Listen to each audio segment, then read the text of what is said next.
Olá, meninas. Vamos para a segunda parte do estudo sobre a criação de filhos, tá? Nesse estudo de hoje, a gente vai estar respondendo as perguntas que vocês nos mandaram, né? Eu selecionei algumas e quem me ajudou a responder, na verdade, eu coloquei as respostas somente dela, alguma outra coisa eu vou complementar, da doutora Rafaela, tá bom? Aqui do grupo. Então, ela me ajudou no nosso estudo de hoje. E eu queria ressaltar 2 pontos nesse processo de criação e comunicação com os filhos, tá? E eu coloquei 2 pontos importantes que são a comunicação entre o casal e a comunicação entre vocês e as próprias crianças, tá bom? Com relação à comunicação entre o casal, eu coloquei aqui que esse relacionamento entre pais, ele é fundamental nesse processo. Por que eu digo entre pais? Porque a gente, nesse momento, por mais doloroso que seja, nós precisamos aprender a separar o esposo do pai de seus filhos. E eu vejo muitas vezes mulheres despejando raiva nos maridos que tentam se aproximar dos filhos ou até enviar dinheiro para eles. Então, assim, por pior que esteja sua situação entre você e seu esposo, você, mulher, precisa ter muita sabedoria, cautela e, por que não dizer, frieza no que diz a respeito a seus filhos. Por que eu digo sabedoria? Porque nós precisamos olhar a nossa situação de forma espiritual. Nós precisamos nos encher de Deus para que Ele possa nos conduzir pelo caminho certo e para que o nosso proceder seja de Deus. Se você não tiver Deus dentro de você, você não terá como passar isso, porque isso não é um teatro. Precisa ser real. Busque a sabedoria que vem do alto. E você consegue isso comendo a palavra do Senhor e buscando nela a sua direção. Cautela. Eu coloquei aqui como também uma parte da prática da sabedoria. A cautela significa precaução para evitar dano, um cuidado, uma prudência. Então, por exemplo, quando você precisar falar sobre o seu filho, você precisa esperar o melhor momento para fazer isso. Então, por exemplo, se o marido marcou um dia para conversar sobre assuntos da criança, fale apenas assunto da criança. Se o esposo mandou um dinheiro para a criança, não fale problemas de vocês, não jogue em cima dele assuntos que não seja simplesmente o dinheiro da criança. Então, eu vejo muitas mulheres que misturam o tempo inteiro. Os maridos tentam se aproximar das crianças, levam patada, ou tentam enviar dinheiro para as crianças, levam patada. Então é isso. Quando o esposo entrar em contato para falar do filho, meninas, falem apenas do filho. Terminou o assunto filho, encerrem o contato e tchau. Então, assim, como é que eu faço aqui no meu dia a dia, certo? Quando eu tenho algum assunto para falar do filho, alguma coisa do colégio, alguma coisa assim, eu vou anotando, vai surgindo durante a semana vários lembretes. Eu preciso combinar com ele isso, eu preciso acertar aquilo, meu filho falou isso, e eu vou anotando no meu bloquinho de notas do celular, às vezes eu faço isso. E quando meu marido entra em contato comigo para ver algum assunto ou outro, aí eu converso com ele sobre um assunto que ele entrou em contato, e aí no final da conversa eu digo, só um instante que eu preciso só ver uns assuntos com você. E aí eu coloco todos os assuntos para ele. Então, assim, eu não procuro mais meu marido para falar, a não ser que seja algo urgente. Se alguma coisa surgiu que eu não possa esperar, e aí eu mando mensagem sobre aquele assunto. Mas normalmente eu espero ele entrar em contato para falar sobre todos os assuntos da criança. Uma outra coisa que eu costumo fazer é o seguinte: eu não passo nada de ruim que meu filho falou. Como, por exemplo, ou qualquer coisa que envolva o casamento, a não ser que seja algo do colégio, ou assuntos pessoais mais ligados ao nosso casamento ou à nossa separação, eu não falo nada. Eu só passo para o meu esposo as coisas boas. E assim, porque eu quero esconder dele?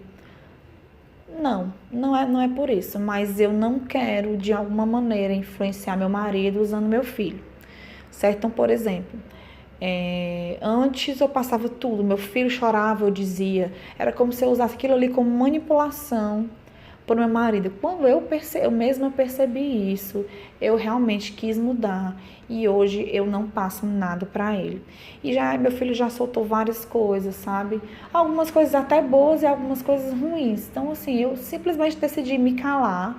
Se o meu marido não está comigo, eu acredito que é porque ele não deva saber mesmo. Mas, por exemplo, meu filho já soltou que não acredita mais em casamento,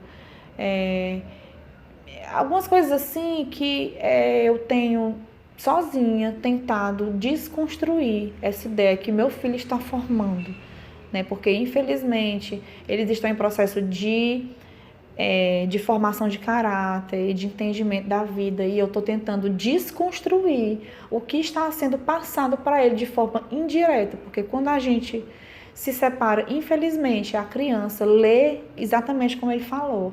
Casamento não é para sempre, ele disse para mim. Então, eu tento conversar com ele, sempre que eu posso, eu passo para ele fundamentos de Deus. Eu digo, olha, quando você se casar, você não deixe sua mulher, você por nenhum motivo você abandone os seus filhos.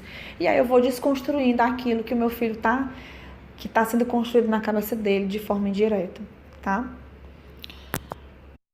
Uma outra coisa que eu lembro que ele falou, por exemplo, assim, que ele gostava mais de mim do que do pai. Então, coisas que deixariam ou meu esposo triste ou deixariam ele cabreiro, que eu estivesse de alguma maneira tentando influenciá-lo, eu realmente me calo. E não falo e talvez ele nunca vai saber. E assim, eu penso da seguinte maneira, se o Espírito Santo quiser que meu esposo escute algo da boca do meu filho, isso vai acontecer nos momentos em que eles estiverem a sós. Não vai ter minha intervenção e assim, Deus usa meu filho como meu esposo. E eu, por último, digo frieza, porque assim, meninas, o controle das emoções, né? Eu falo assim, frieza no que diz respeito a controle das emoções e imparcialidade. Não estou falando aqui para você ser fria no sentido de ser seca ou dura ou sem amor com seu esposo. Não vai me aparecer igual a bruxa na frente do seu marido. Não é isso que eu quero dizer, tá? Mas eu quero dizer assim, quando você separa filho e pai e marido, é como se a gente naquele momento ali esquecesse temporariamente os nossos problemas como marido e enquanto está sendo tratado esse assunto do filho, você realmente deixa de lado desavenças, o que está acontecendo, se ele tem uma outra pessoa, o que está fazendo, o que está falando, você realmente releva. E naquele momento ali do relacionamento entre pai e mãe, vocês tentem manter o melhor relacionamento possível em prol da criança. E aí vocês vão ver que no começo é difícil, mas quando o marido perceber que você realmente tem aquela intenção apenas da criança, ele vai relaxando e vocês vão conseguir construindo esse relacionamento de pai e mãe. E o segundo ponto é a comunicação com a própria criança, né? Que eu já comentei um pouco mais na primeira parte do estudo, que foi ontem. E alguns passos, né, que precisam ser tomados nesse período, se a criança já entender, você realmente tem que sentar com ela, explicar a nova situação, dizer que o que está acontecendo não tem nada a ver com ela, que não é culpa da criança, que os dois, o pai e a mãe, amam muito essa criança. E aqui, meninas, digam mesmo que o pai tenha sumido, mesmo que o pai esteja cometendo qualquer coisa, nunca deixem de dizer que ela é amada pelos dois, sabe? Construa essa verdade na cabeça das crianças, porque realmente é uma verdade. Mesmo que às vezes o pai esteja distante, ou a cabeça virou por causa da OM, ou seja lá o que for, mas ele ama a criança. Isso é uma verdade, mesmo que ele não esteja demonstrando naquele momento. Então, passe essa verdade para a criança. Nunca deixe de conversar com a criança sobre o pai. Para vocês terem ideia, meninas, do meu filho, assim, quando eu falo do pai, parece que o pai está na sala. Pra vocês terem ideia, assim.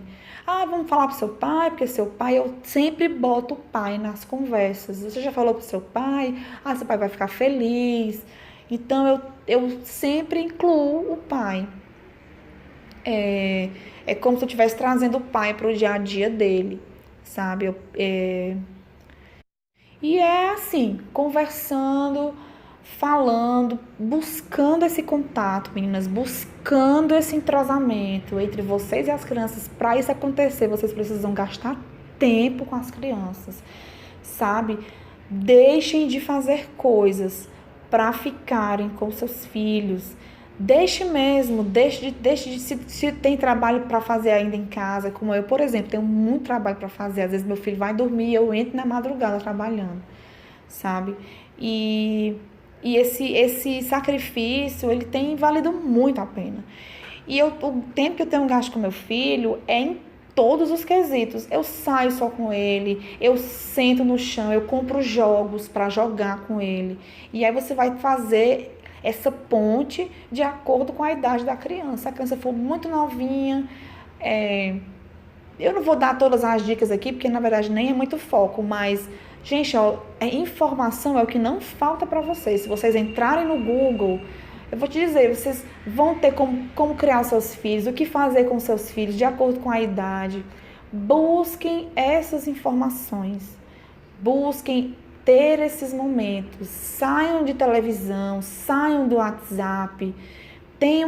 Saibam separar, gente, os momentos. Aí eu vou pro WhatsApp quando meu filho dormir, sabe? Eu geralmente entro no WhatsApp depois de 11 horas da noite para responder a grande maioria das mensagens de vocês. Por quê? Porque meu filho já está dormindo. Ou algum momento que meu filho está no colégio. Quando vocês me verem no WhatsApp respondendo vocês, ou eu estou num intervalozinho de um trabalho ou outro, ou eu não estou com meu filho. Normalmente, quando eu estou com meu filho, eu não fico no WhatsApp, a não ser que ele esteja fazendo alguma atividadezinha, ou jogando, ou lendo alguma revistinha, aí eu pego, tá? Mas eu realmente tento priorizar tempo com meu filho. E é esse tempo, meninas, que vai trazer o seu filho para perto de você. E esse sentimento de segurança vai ser gerado nesse momento. Não adianta você querer conversar com seu filho na hora que ele come e larga ele o resto do tempo jogado. Ele não vai ter intimidade com você, ele não vai sentir essa segurança que eu tô falando. E assim, se você já tem esse relacionamento, você aprofunda, porque eu já tinha um relacionamento muito próximo como do meu filho, mas com a separação ela aumentou muito. E eu realmente investi pesado nesse contato com o filho. Se seu filho já é um pouquinho maior, pré-adolescente ou adolescente, o caminho vai ser um pouquinho mais longo, mas é possível sim. Eu fiquei muito feliz hoje, porque muitas meninas me disseram que, por conta do estudo de ontem, vão sentar com seus filhos, vão ler a Bíblia com eles. E isso me deixou extremamente feliz, meninas, porque o que me trouxe para cá, para esse lugar onde eu estou, foi isso. Começou assim, eu sentando e lendo Bíblia de criança, sabe? Então, foi assim que Deus me atraiu. Se vocês estão fazendo isso, eu fico muito feliz. Muito feliz mesmo. E agora eu vou passar para a parte das perguntas, tá? Vamos às perguntas e às respostas, tá? Vou ler o versículo que está em Provérbios 22, 6. Instrui a criança no caminho que deve andar, e quando ficar velha, não se desviará dele. A pergunta número 1. Pedir para o meu filho que ele ore pelo pai pode prejudicá-lo de alguma maneira? Por exemplo, se não houver uma restauração, isso pode gerar nele alguma expectativa irreal e prejudicá-lo? A resposta. Orar pelo pai deve ser tarefa de todo filho. Aliás, é bom que a mãe oriente e estimule o filho, sempre orar pelo seu pai e pela sua mãe. A criança, desde cedo, deve ser instruída no mandamento: honra teu pai e tua mãe, a fim de que tenhas longa vida na terra e que o Senhor teu Deus te dá. Êxodo 20:12. A oração nunca prejudicará seu filho. É bom, contudo, desde cedo, que ele saiba que, porque dele e por ele e para ele são todas as coisas. Romanos 11:36. Então, se acontecer o que ele pede, glórias a Deus. Se não acontecer, glórias a Deus, pois Deus sabe o porquê de todas as coisas. Pergunta número 2. Meus filhos de 5 e 8 anos estão muito irritados, muito rebeldes. Estou morando na casa de minha mãe e os meus parentes têm influenciado na educação deles. Os meus filhos sempre foram muito amorosos, mas agora estão tentando medir forças comigo o tempo inteiro. Resposta: o ideal, mesmo quando separada e tendo condições, é terem a sua própria casa, mesmo que seja mais humilde, mas que seja de vocês. Os familiares poderão visitar, ajudar e estar até lá todos os dias, mas é importante que seja estabelecido um limite físico também. Uma outra sugestão que a doutora dá é reúna-se com sua mãe e os seus familiares longe da presença dos seus filhos, para que você possa, entre vocês, estabelecer esses limites de cada uma. Então, por exemplo, você pode dizer para sua mãe: mãe, a responsabilidade da educação dos meus filhos é minha. Então, eu dou as regras, eu dou para eles todas as orientações e vocês me ajudam nessa parte, mas tudo tem que partir de mim, certo? Então, vocês alinhem isso com os seus familiares, ou se vocês morarem na casa deles, ou se eles ajudam vocês constantemente, tá? Então, que essa reunião aconteça, que vocês ajustem esses ponteiros. E depois dessa reunião, vocês têm uma conversa com as crianças, certo? E aí vocês instruam as crianças, tanto dentro da palavra do Senhor, quanto façam-os ver que eles precisam obedecer aos pais, aos mais velhos, às avós e quem esteja ali como responsável por eles. O filho sábio acolhe a instrução do pai. Provérbios 13:1. Terceira pergunta. Tenho uma filha de 6 anos e ela não aceita a namorada do pai. Ela é muito fechada, não quer falar sobre o assunto. Está rebelde, não come, dá trabalho para tomar banho, para comer. Tem feito isso para chamar a atenção, o que tem me deixado muito irado. Devo procurar um psicólogo? Resposta: ensine sua filha a orar e deixar as suas ansiedades no altar de Deus, em oração. Mesmo que ela não queira falar contigo, mostre-lhe como fazer isso com Deus. Ela já nessa idade pode começar a ter os seus momentos a sós com o Papai do Céu. E aí ela pode desabafar com ele. Caso você tenha essa possibilidade, você pode procurar um psicólogo, um especialista, sempre tendo em conta as referências desse profissional, principalmente de preferência que ele fosse um profissional cristão. E aqui, meninas, eu poderia, mais uma vez, enfatizar. Essa questão das crianças serem fechadas é uma reação que as crianças têm. Isso que machuca elas. Muitas crianças vão ter a tendência de guardar para si. E aqui entra, mais uma vez, o quanto é importante a proximidade entre vocês. Porque em muitos momentos, a criança pode não querer passar para você, para não chatear você. A criança pode não querer se abrir, ou com uma insegurança, com medo que você vá, ou tratá-la mal ou brigar com ela, ela pode ter um medo ou um receio da sua reação para com essa informação ou com esse sentimento que ela está tendo. Então, por exemplo, você conversar com ela em alguns momentos que você também está triste, que você tem orado pelo papai, e esse tipo de conversa informal, muitas vezes você precisa sentar a sua filha com uma reunião, mas são conversas informais. Aí quando você levar a sua filha a pé para o colégio, por exemplo, isso já é um momento de você se aproximar dela. Se você vai de carro, já é um outro momento. Você tem ali 20 minutos, 30 minutos que você pode ir construindo essa ponte entre você e a criança. E essa proximidade de vocês vai gerar segurança para que as crianças se abram com vocês. E nunca deixando de tocar com elas, meninas, nessas, olha, disciplinas espirituais desenvolvidas com crianças. Vocês já imaginaram? O meu filho começou a orar com 7 anos. Já imaginaram que quando ele tiver 15, ele será um homem de oração, ele será um adolescente diferente dos outros, sabe? Porque ele veio desenvolvendo aquilo ali já desde cedo. Então é isso, meninas. Tempo com seus filhos. Busquem proximidade com seus filhos. Pergunta número 4.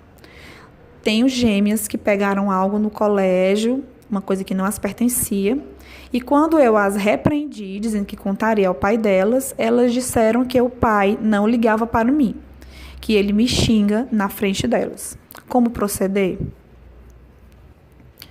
Aqui a doutora sugere que ela seja acompanhada por um profissional, porque é necessário ela entender os contornos que levaram as crianças a fazerem isso, tá? Eu vou dar, então, minha opinião, tá? Que não é a da doutora, é a minha própria opinião. O que eu faria em seu lugar? Temos duas situações aqui, né? Primeiro, com relação à educação sobre pegar algo que não lhes pertence. Você deve realmente sentar com as meninas, explicar. Esse sentar, gente, como elas são crianças, pode ser na hora de dormir, por exemplo, entende? É um momento em que você vai tratar o assunto, tá? Então, eu pegaria, muito provavelmente, essa hora que eu vou dormir com meu filho, e aí eu abordaria o assunto seriamente, mas de uma forma que a criança sinta firmeza, mas que não seja em tom de briga. Mas eu esclareceria, olha, é assim que acontece, você tem um item que não é seu, você não pode pegar, por isso, por isso e por isso. Abre a palavra, dá um princípio bíblico sobre isso.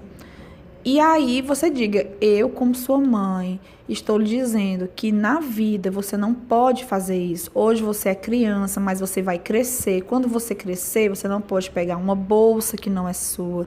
Você não pode pegar um dinheiro que não é seu. Você não pode pegar isso que não é seu. Por quê? Porque Deus não se agrada disso. Porque Deus fica triste. E aí você vai montando na cabeça das meninas o princípio e que você também não se agrada do que elas fizeram, tá? E aí vocês podem também falar as consequências. Se a tia ver vocês, vai colocar vocês de castigo. Tudo que a gente não faz, que seja legal, que é bobeira, vai ter uma consequência, tá? Então você vai desenvolvendo uma conversa e aquilo ali vai entrando na cabecinha das meninas. Com relação ao que o pai fala, eu diria assim para elas, eu disse, olha, depois então eu vou conversar com o papai sobre isso, esse assunto que vocês me falaram, eu vou conversar com o papai. E eu seriamente conversaria com o marido sobre isso, dizer, olha, eu entendo que nós temos nossas diferenças, mas vamos combinar algo? Eu não falo mal de você na frente das meninas, não fale mal de mim na frente das meninas. Essa conversa eu tive com meu esposo logo no começo. Porque meu filho também trazia coisas que ele tinha falado. Na hora da raiva dele, ele despechava e falava as coisas para a criança. E nós alinhamos isso logo no começo. Olha, nós estamos tendo os nossos problemas e desavenças entre nós dois. Deixa a criança de fora. Então, isso foi acertado logo no começo, foi muito bom para nós. Se você não acertou isso com seu esposo, tenha essa conversa madura e adulta. Isso isso não tem problema, não fere deixar aí, nada disso. Gente, teve relação com os filhos, você tem que conversar, sim, seriamente e sem medo, tá? A próxima pergunta. O pai promete vir buscar os filhos para passar o fim de semana, mas não aparece e as crianças ficam frustradas. O que fazer quando o pai não aparece como combinado? Bom, as crianças desde cedo devem ser instruídas no caminho do Senhor e devem ter conhecimento das promessas de Deus para elas. Ainda que meu pai e minha mãe me abandonem, o Senhor me acolherá. Salmos 27:10. E diante da circunstância, independente do que seu esposo esteja fazendo, isso você pode depois tratar diretamente com ele, mas entre as crianças, o que você vai passar para as crianças sempre mostre que o pai as ama, sempre tente encontrar uma justificativa. Olha, seu pai teve algum problema, depois ele explica, ele deve estar ocupado. E aí você tenta contornar aquela situação, tá? O ideal é não deixar a criança ali presa naqueles pensamentos. Então, vamos fazer o seguinte, já que o papai não veio, vamos para o shopping, vamos para a pracinha, comer uma pipoca, vamos fazer alguma atividade, ou vamos jogar aqui, né, com aquele joguinho que a mamãe comprou. E aí você vai tentar ali distrair a criança daquele pensamento que o pai não veio, isso é um absurdo. Evite esse tipo de comentário, tá? Se você, às vezes, tem alguém que mora com você, ou uma mãe, uma coisa, você vai automaticamente, se você ainda estiver no período da raiva, vai querer botar para fora, xingar seu esposo, e não faça isso, tá? Evite realmente, com a criança, você tenta contornar aquela situação e realmente resguarde a imagem do pai com a criança. Próxima pergunta. Tenho 2 filhos pequenos e eu ainda não contei que eu e o pai estamos separados. Eu contei que ele está cuidando do seu avô. Eu fiz certo? Bom, aqui eu não lembro se a mãe deixou a idade das crianças, mas a doutora escreveu assim: se você não contou e eles não sentem esse momento como uma separação, então, se para as crianças está tudo bem, por enquanto, se eles estão vivendo sem problemas, acredito que você não precisa abrir por enquanto, tá? Lembrando que esses problemas são de vocês dois, né? São do casal. E as crianças, como se são bebês, se são menores, tudo bem por enquanto. Próxima pergunta. Os filhos reclamam que o pai fica diferente com eles quando ele está com a OM. E me perguntam por quê. E como lidar com os presentes que eles ganham da OM. Relativamente a sentirem que o pai fica diferente quando ele está com a OM, tente mostrar-lhes o quanto o pai é especial, o quanto ele os ama acima de tudo. Com relação aos presentes que eles recebem da outra mulher, com certeza isso deve provocar dor em você, tá? E desconforto praticamente em você como esposa.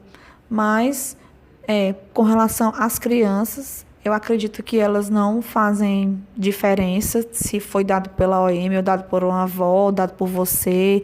As crianças não vão fazer essa ligação, tá? Então, tenta lidar com esses presentes como se fossem presentes recebidos pela criança de qualquer pessoa, tá? E releve mesmo, porque isso aí não vai fazer diferença nenhuma no teu processo ou na tua relação, tá? Eu acredito que você deva deixar isso de lado, não tome atitudes como xingar o presente, dizer que o presente não presta, ou querer jogar fora o presente. Eu, Milena, tá?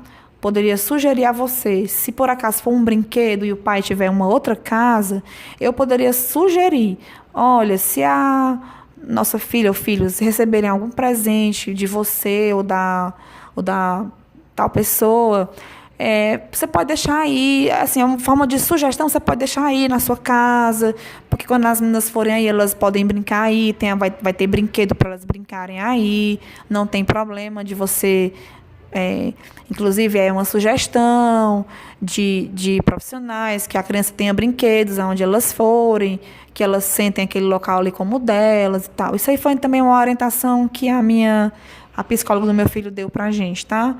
Então, você junta o útil ao agradável. Você pode sugerir que o presente fique na casa do pai, não precisa vir para a mãe. O pai, se for inteligente, vai sacar.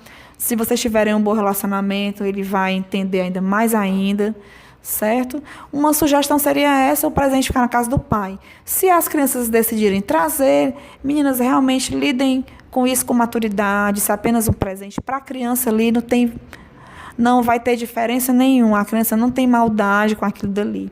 Então, deixa o presente quieto, esqueça aquele ali e não deixa o diabo tirar teu foco, tá?